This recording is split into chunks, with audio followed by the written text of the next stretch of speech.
Ayan, good day mga idol. So, meron lang akong gustong i-share sa inyo kasi nagte-technician tayo ngayon. Technician ba tawag doon? Basta, ayan, gumagawa tayo ng washing machine. So, washing machine dito sa bahay. Yung ating automatic washing machine, gumagana siya kaso hindi meron yung sensor niya ng water level ay hindi gumagana. So, ang gulo no? Ayan, so, wala na tayong intro pa. Let's go!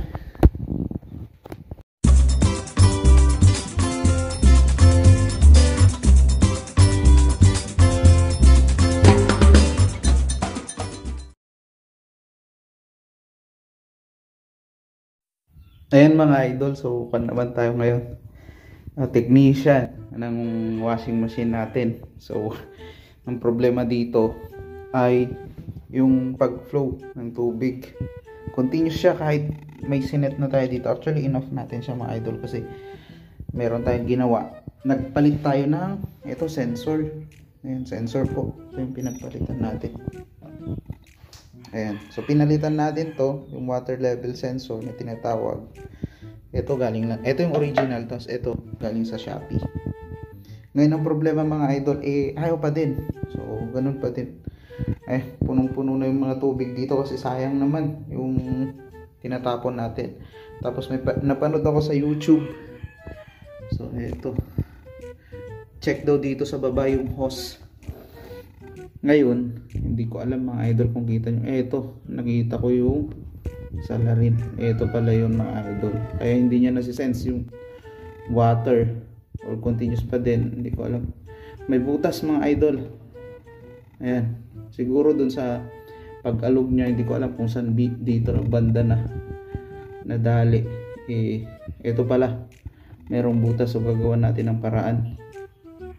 Ayan. So, ito siguro yung nagkukan dyan. Ganyan. Pero na bumaba to. Ayan. Nasugat. Butas po yan mga idol. Hindi ko alam kung kita nyo. Ayan. May butas.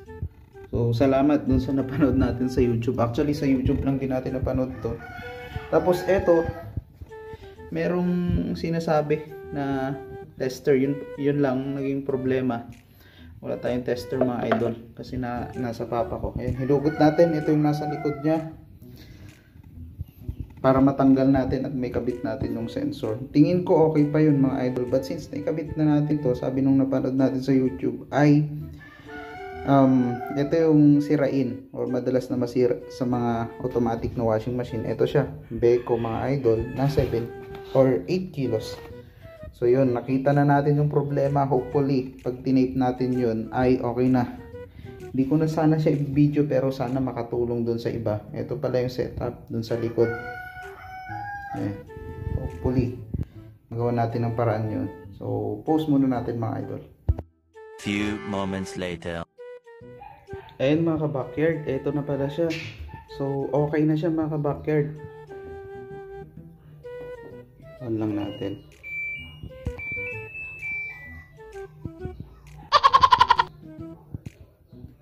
Ayun o, play natin. Diba?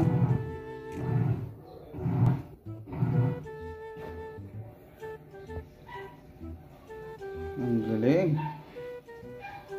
Okay na mga ka-backyard. So, yun lang yung gusto kong i-share sa inyo.